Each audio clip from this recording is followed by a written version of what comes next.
Welcome to the Authentic Dentist Podcast. Join Dr. Allison House of House Dental in Scottsdale and Shawn Zayas, founder of Zana, a company helping dentists extend their care beyond the chair as they lead dentists deeper along the journey of authenticity to reach greater fulfillment in their professional lives and to deliver remarkable patient experiences. At the core of the Authentic Dentist is a belief that the answer to the current challenges in dentistry is dentists discovering that their greatest asset and point of differentiation is their personal brand, and that forming that brand out of their authentic selves is the best strategy for success in dentistry today.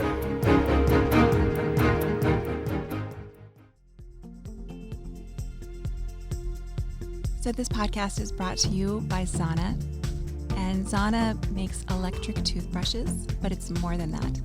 They have a program that'll grow your practice with their electric toothbrushes. Hey guys, this is Shawn and Allison with the Authentic Dentist, and today we are super excited to share probably like the core message that we care most about, which is authenticity. And when we started this podcast a year ago, congratulations, Allison. A year. Yeah. We were grappling even then with, well, what does it actually mean to be an authentic dentist? Like, what does that mean? And it's something we've been wrestling with and refining and exploring over the last year.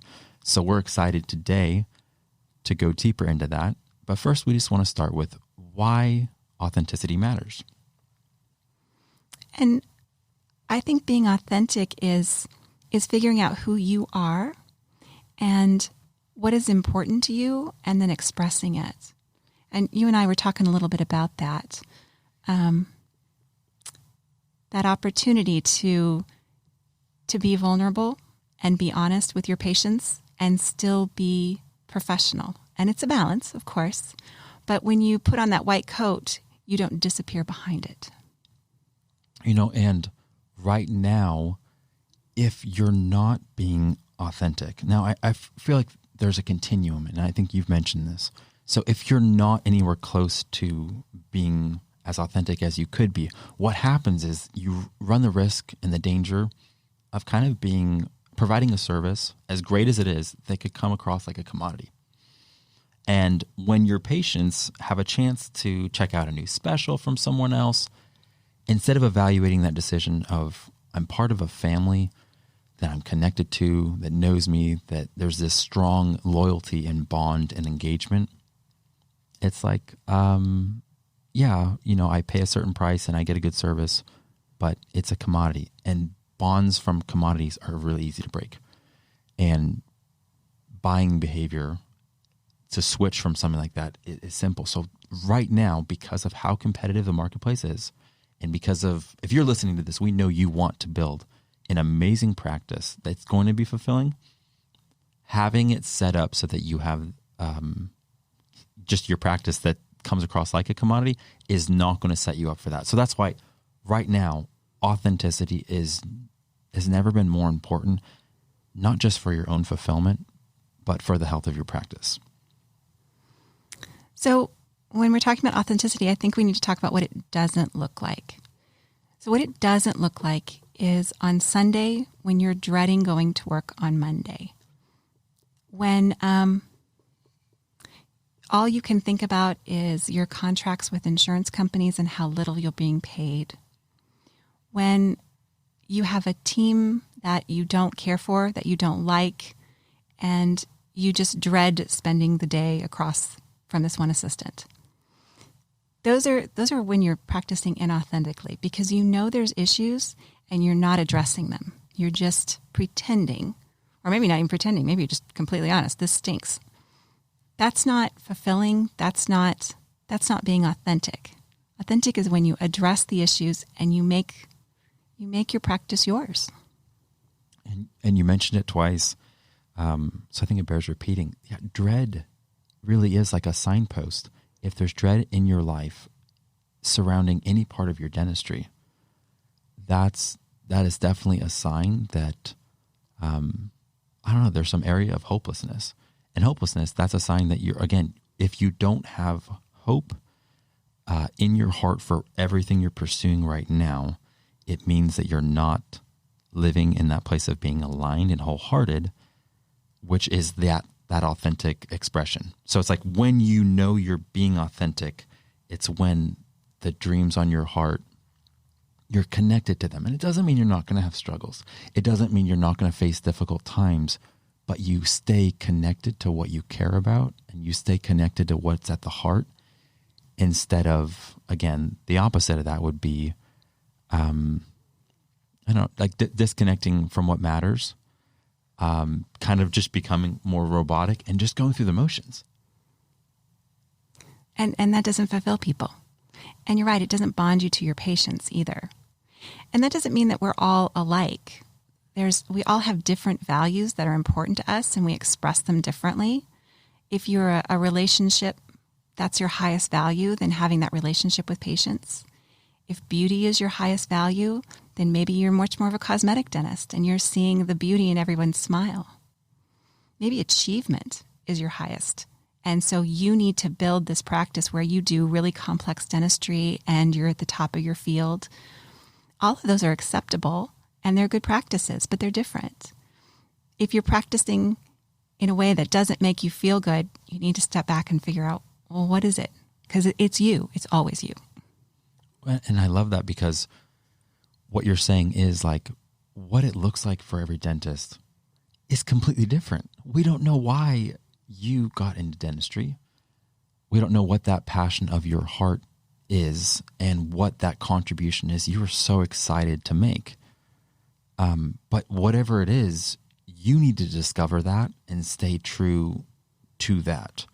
Because if it is all about achievement and being the best clinical dentist, then you can't try to just be like the dentist down the street that, is okay, just kind of playing by the rules, going through the motions, and meaning you need to pursue that excellence. You need to just continue to get more CE than is expected and keep pushing the bounds because that's the only thing that's going to be fulfilling for you. So yeah, I love that, Allison. Even now, I just feel like it's such a challenge. Just take a little self-audit and think, what is it that, why did I get into dentistry? And what kind of dentistry do I want to practice? And if you have a hard time answering those questions, again, there's all these things that are inauthentic that try to keep people trapped. So if you feel like you don't have permission to practice the way you want to, that's a sign that one of the mindsets you have is actually not authentic. When we graduate, we're given this set of rules, and I think we always feel like we have to follow the rules. And you still have to be professional. It's true.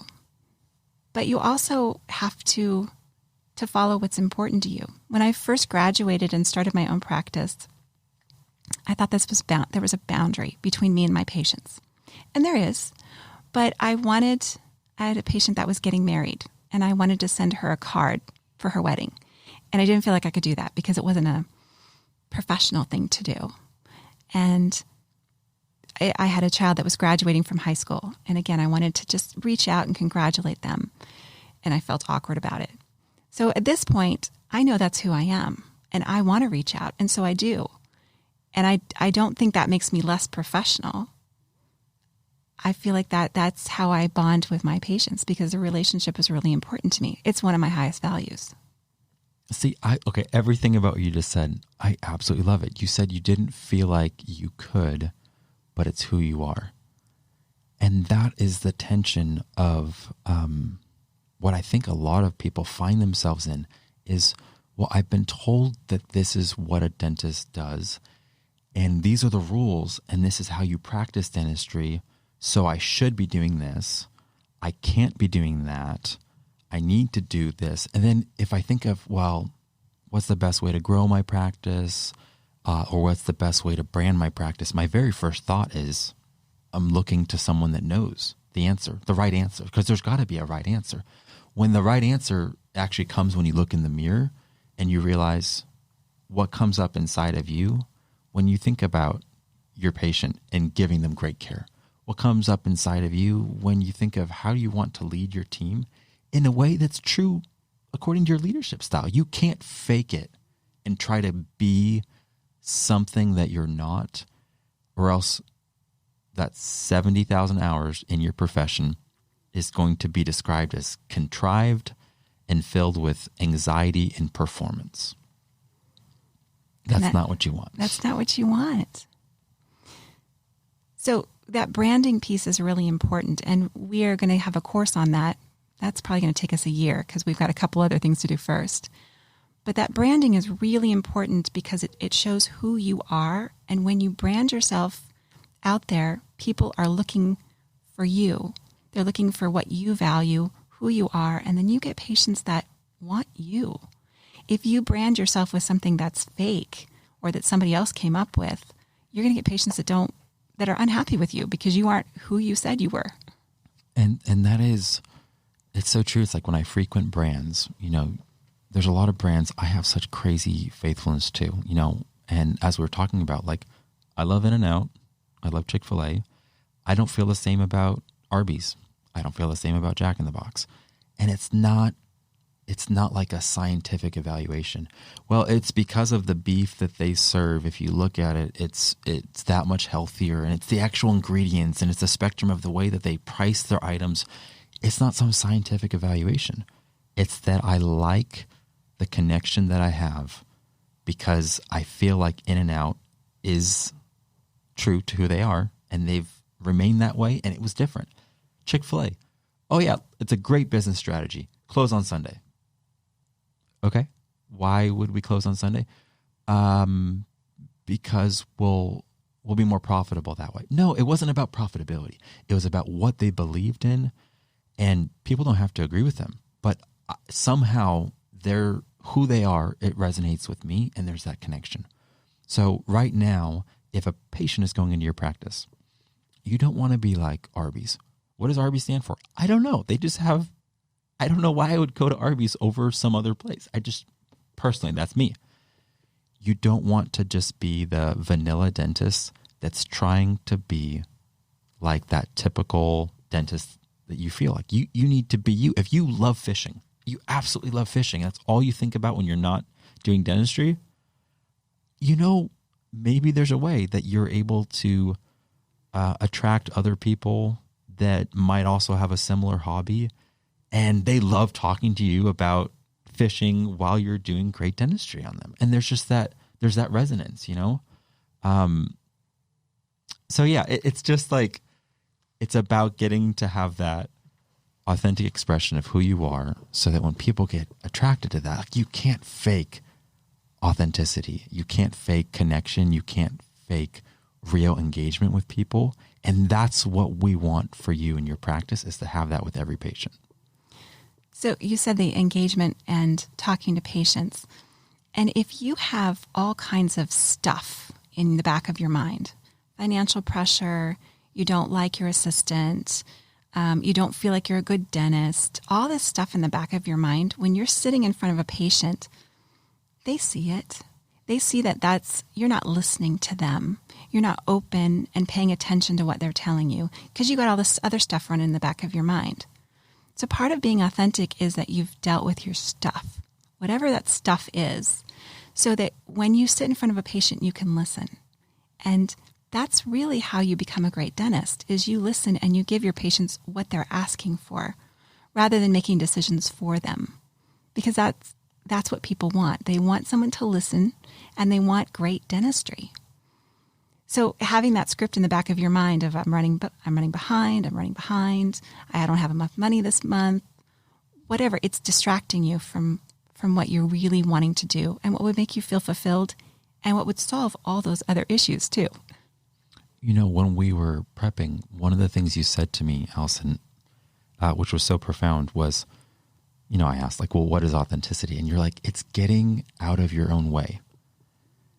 And I was thinking, man, when you say it that way, it's like, well, there's so many, like you're saying, scripts, mindsets, thoughts, demons, whatever, like you want to call it, that people are fighting, that I fight all the time.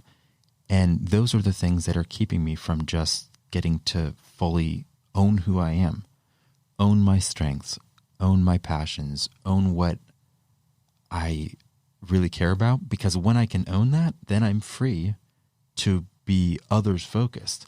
So, we're going over this, like, what is authenticity? Well, what is the opposite? What does it look like to be inauthentic? And to be inauthentic is when you're really just self-focused. It's still all about your issues, whether you're enough, whether you can do this, where when you arrive in a further state just of maturity in being authentic and being free to be yourself, you are freed up to see other people and to be more other focused. And that attracts people. It attracts people when you can be others focused. When you're all in your own stuff, it doesn't bring life in. It doesn't bring patience in. It doesn't serve you. And that's why what you were just describing with the patient, oh man, that is such maturity to be able to be in a place where you can be so present to actually hear and provide excellent care because you're not struggling with your own stuff. You're not hearing the whole, I can't mention that because it's too expensive, or my services aren't worth that. When you're stuck in your head with all those things, you're not able to serve your patient the best. And you're not able to listen to your team either. And that is a crucial piece. When you're sitting there frustrated with the person across from you, you have to step back and think, why am I frustrated? I don't want to live here in this frustration, because that's not authentic either. The patient can feel it. The assistant can feel it. You're frustrated. So what is it that the assistant is doing that you want them to do? Or is it actually about you and you're feeling like not enough as something's happening and you're blaming it on your assistant? And we all do this. As I said, it's a spectrum. Some days are better than others. Some days I can get out of my own way. And some days I'm just caught up in my own stuff. So it's a conscious decision to get out of my own way all the time. It's funny that you said I said it. I was actually quoting you for saying I quoted you and then you quoted me. That's hilarious. Well, so I know early on in business, it was a very similar thing. Here I am, and I'm trying to figure out how to integrate myself and be myself, but I'm in this, there's rules and there's best practices, and you have to go by a lot of those things. But as you become more mature and not as afraid to express who you are, one of the things we did at the office that just was a game changer is we took one of our family traditions, which is during birthdays, what we do is we go around and everybody just gets to bless the person whose birthday it is by saying what it is that they love about them. And this is typically 60 to 90 seconds per person, and it's incredibly vulnerable and powerful. And we're like, you know what? We're going to do this with our team. We don't have a massive team, whether there's 7 or 8 people. On their birthdays, we're going to take a family tradition and bring it in. And it has made such a difference. But it wasn't a management technique that I read about in a book that says do this. It was something that was true to who I was, to my family culture. And if I was more inauthentic, I wouldn't have felt permission to be able to do that. But we did it, and it has made such a difference. So a couple of years ago, I felt like I wasn't a very good coach. I wasn't doing a great job with my team, and I needed to change their emotional maturity, because that's what I really wanted from them. I wanted them to take some of that emotional off of me and be able to listen to patients. So we bought this book called Habitudes, and I don't own Habitudes. I have no stock in Habitudes. We got a book for every single person, and we do these at team meetings, and we have 2 team meetings a month, and they're kind of vulnerable, but they're leadership stories about communicating, leading, and I'm shocked at how much it's done for my practice and for my team. I mean, they have matured and grown. They're amazing, and they really get what patients are telling them now, but it was because I allowed myself to be vulnerable, do something that, wasn't scripted by dentistry, but it changed us. And so that doesn't mean that's what you should do, but I bet you there are things that you think, wow, if I did this for my practice, it would change it. Think about it. Maybe you have to run it by somebody, but really think about what is it that you want from this practice and how could you implement it? And maybe it isn't typical 10 things you can do to better your practice. Well, and the reality is, we've talked about this a lot, but the greatest tension that people have to struggle with is the fact that we actually have freedom to do what we want to do most of the time. Like, true freedom should be terrifying, because it's like, no, you actually have the freedom to change everything that irritates you in your practice. And then there's those lists of excuses. No, I don't because, but you do. You have total freedom to change all those. Now, you can't change them all at once. Yes. I always feel like that's really important. You cannot change them all at once. It's one thing at a time. So that's why right now, if you're feeling like you're kind of timid, or there's some areas in your expression that you're kind of hiding, or you feel like you're playing it safe or excessively cautious right now, or you feel trapped, or there's self-doubt, or you feel like you're faking it. These are all yellow flags, signposts that there's some areas in your life right now in dentistry that you're not being authentic. And the only reason why we want you to be authentic is because it is a win for your patients. It's a win for your team. It's a win for yourself, feeling aligned, feeling energized, feeling at peace with yourself. It's a win for dentistry. Don't we want doctors that are engaged, doing work that they love, and listening to patients? Isn't that what we want in healthcare? So you have an assignment today. I want you to sit down, think about all the things that are driving you crazy about your practice, and write them down. And some of them will be painful because you'll have to acknowledge that there's a problem. But write it down. It doesn't mean you have an answer today, but one by one, you're going to knock these things off and change your practice. So the next year, you're going to make a huge shift, but it's going to be just one problem at a time. And we just want to say, you are wonderful. You are enough. And it's okay for you to keep taking steps toward being your authentic self. We are on board with that. We give you permission and we say go for it. Thank you for listening to the Authentic Dentist Podcast. To join Allison and Shawn on this journey, hit the subscribe button to never miss an episode. Here's to your success. Express yourself fully. Live authentic.